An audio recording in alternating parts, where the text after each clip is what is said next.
আমি আপনাদের সামনে পবিত্র কোরআনের দুটি আয়াতে কারিমা তেলাওয়াত করলাম। দুইটি আয়াতই সূরা আনআমের। প্রথম আয়াতটি আদেশ সম্বলিত, আর দ্বিতীয় আয়াতটি হলো নিষেধ সম্বলিত। প্রথম আয়াতটি আদেশ সম্বলিত, যে আয়াতটি সূরা আরাফের 120 নম্বর আয়াত। নিষেধ সম্বলিত যে আয়াতটি সেটা হলো সূরা আরাফের 151 নম্বর আয়াত। তাহলে একটাতে আদেশ আর একটাতে নিষেধ। সূরা আনআমের 120 নম্বর আয়াতে আল্লাহ তাআলা হুকুম করেন, ওয়াযারু যাহিরাল ইসমি ওয়া বাতিনাহ, তোমরা প্রকাশ্য পাপ গোপন পাপ ছেড়ে দাও। এটা হলো হুকুম, আদেশ। সূরা আনআমের 151 নম্বর আয়াতে আল্লাহ বলেন, ওয়ালা তাকরাবুল ফাওয়াহিশা মা যাহারা মিনহা ওয়া মা বাতান, প্রকাশ্য অশ্লীলতা গোপন অশ্লীলতার কাছেও যেও না। দুই আয়াত থেকে কি শিখলাম? সহজে বুঝেন। প্রথম শিখলাম হলো নগদ পাপগুলা ছেড়ে দেওয়া। দ্বিতীয় শিক্ষাটা হলো নতুন করে পাপের কাছে না যাওয়া। তাহলে আদেশ থেকে শিখলাম এখন যেই পাপগুলাতে আছো ছেড়ে দাও। নিষেধাজ্ঞা থেকে শিখলাম নতুন করে তোমরা পাপের কাছে যেও না। আল্লাহ তাআলা আমাদেরকে যেই পাপের মধ্যে আমরা ডুবে আছি এগুলো যেন আজই ছেড়ে দিতে পারি, নতুন করে কোনো পাপের কাছে যেন না যাই। আল্লাহ তৌফিক দান করেন। আল্লাহ বলেছেন প্রকাশ্য অশ্লীলতা গোপন অশ্লীলতা। অশ্লীলতা কি জিনিস? সূরা বনী ইসরাঈলে আল্লাহ বলেন, ওয়ালা তাকরাবুজ জিনা ইন্নাহু কানা ফাহিশা, তোমরা জিনার নিকটবর্তী হও না, ব্যভিচারের নিকটবর্তী হও না। নিঃসন্দেহে ব্যভিচার এটা একটা অশ্লীল কাজ। এখন এই ব্যভিচারের কাছে যাইতে আল্লাহ নিষেধ করেছেন।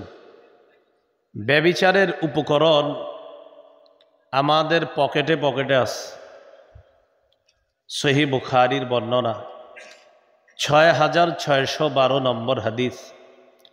ক্বালা রাসূলুল্লাহ সাল্লাল্লাহু আলাইহি ওয়াসাল্লাম, ইন্নাল্লাহা কাতাবা আলা ইবনি আদম হাজ্জাহু মিনাজ জিনা আদরাকা যালিকা লা মাহালা।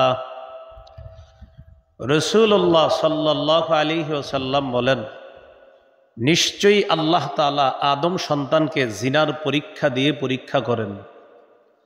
এবার আমি বলার পর দেখেন তো এই পরীক্ষায় আমরা আছি কিনা। নবী বলেন, ফাজিনাল আইনি আন নাজরু, চোখের জিনা হলো দেখা। বলেন এই পরীক্ষায় কয়জন বাঁচতে পারে? চোখের জিনা দেখা। যাকে সরাসরি দেখলে চোখের জিনা হয় তাকে মোবাইলে দেখলেও চোখের জিনা, তাকে নাটকে দেখলেও চোখের জিনা, সিনেমায় দেখলেও চোখের জিনা, তাকে ভিডিও কলে দেখলেও চোখের জিনা। এবার আমাকে বলা প্রয়োজন নাই, আপনি নিজেকেই বলেন, আর আল্লাহ আপনার ব্যাপারটা জানে। কয়জন এই গুনাহটা থেকে বাঁচতেছি আমরা? রাসূলুল্লাহ সাল্লাল্লাহু আলাইহি সাল্লাম বললেন, ফাজিনাল আইনি আন নাজরু, চোখের জিনা হলো দেখা। ওয়াজিনাল লিসানাল মানতিক, মুখের জিনা হলো কথা বলা। ওয়ান নাফসু তামান্না ওয়া তাশতাহি, অন্তরের জিনা হলো কল্পনা করা। আল্লাহ আমাদের সকলকে এই জাতীয় জিনার যে উপকরণ আছে এগুলা থেকে আল্লাহ আমাদেরকে বাঁচার তৌফিক দান করেন। তাহলে প্রকাশ্য অশ্লীলতার মধ্যে আমরা জড়িয়ে যাই। আবার কিছু মানুষ আমাদের সামনে গুনাহ করে না, পর্দার আড়ালে গুনাহ করে, এটা গোপন পাপ।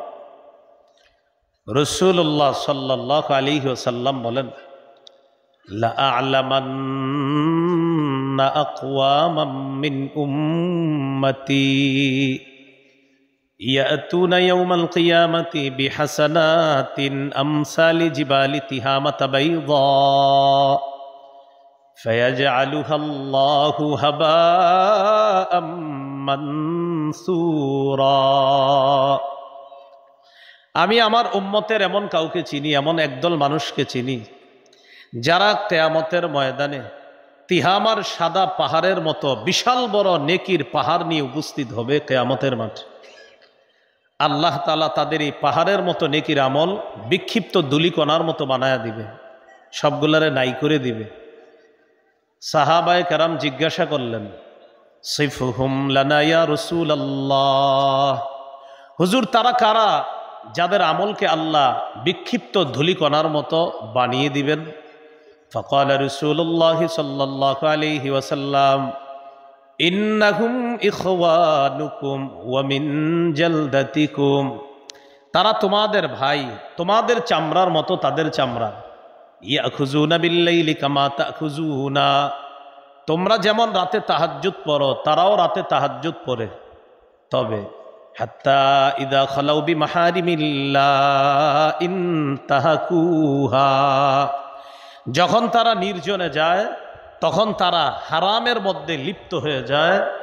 মানুষ মনে করে এই লোকটা অনেক ভালো, মানুষের সামনে সে কোনো ধরনের প্রকাশ্য গুনাহ করে না, কিন্তু পর্দার আড়ালে সে প্রতিনিয়ত এত বড় বড় গুনাহ করে। নবী বলেন এই মানুষগুলা পাহাড়ের মতো নেকি নিয়ে যাবে, আল্লাহ বিক্ষিপ্ত ধূলিকণার মতো বানায়। এবার নিজে নিজের প্রশ্ন করেন, আমাদের সামনে আপনি গুনাহ করেন না, কিন্তু আপনি রাতে পর্দার আড়াল যখন হন, দরজাটা যখন বন্ধ করেন, যেখানে আপনার মা নাই, বাবা নাই, কেউ নাই, তখন আপনি দরজার আড়ালে যে গুনাহগুলা করছেন সেখানে আপনি ভাবছেন আপনাকে কেউ দেখছে না, তো আল্লাহ দেখতেছে। আল্লাহ আমাদেরকে হেফাজত করেন। এগুলো আজকের দুইটা আলোচনা আপনাদের সামনে করলাম। 1 নাম্বার নগদ গুনাহ ছেড়ে দাও, 2 নাম্বার নতুন করে গুনাহের কাছে যাব না, 3 নাম্বার কবিরা গুনার মধ্যে যারা আমরা আছি, যদি আমরা কবিরা গুনাহগুলা এই নিয়তে ছেড়ে দেই যে ভবিষ্যতে আমি আর কবিরা গুনাহ করব না, আল্লাহ খুশি হয়ে আমাদের সগীরা গুনাহগুলা মাফ করে দিবে। আল্লাহ তাআলা বলেন, ইন তাজতানিবু কাবাইরা মা তুনহাউনা আন নুকাফির আনকুম সাইয়্যাতিকুম ওয়া নুদখিলকুম মুদখালান কারীমা, যদি তোমরা কবিরা গুনাহ ছেড়ে দাও, আমি আল্লাহ মায়া করে তোমাদের সগীরা গুনাহগুলা মাফ করে দিব, মৃত্যুর পর তোমাদেরকে সম্মানের জায়গা জান্নাতে প্রবেশ করাবো। আজকের 3 নাম্বার শিক্ষা, আজকেই কবিরা গুনাহগুলা ছেড়ে দেওয়ার নিয়ত করেন, আজকে নিয়ত করেন। আমাকে বলা দরকার নাই, আপনি নিজে জানেন কবিরা গুনাহ করেন কিনা, রবকে শুধু এই মুহূর্তে বলে ফেলেন, রব আমি ছেড়ে দিলাম, বাস। এ হলো 3 নাম্বার কথা। আজকের 4 নাম্বার আলোচনা, আমি যদি এখন আপনাদেরকে বলি আগামী 24 ঘন্টা যারা যারা 100 রাকাত নফল নামাজ পড়বেন তাদের প্রত্যেককে একটা করে মোটর সাইকেল দেওয়া হবে, আমি আশাবাদী সবাই হাত তুলবেন যে হুজুর এটা কোনো ব্যাপার না। যারা মোটর সাইকেল চালাইতে পারে না তারাও হাত তুলবে। কেন? যে আমরা মোটর সাইকেলটা পুরস্কার নিয়ে বিক্রি করে দিব, সমস্যা কি? আরেকজনে কয় নাইলে শিক্ষা চালাম, তো যেটাই হোক ঠিক আছে।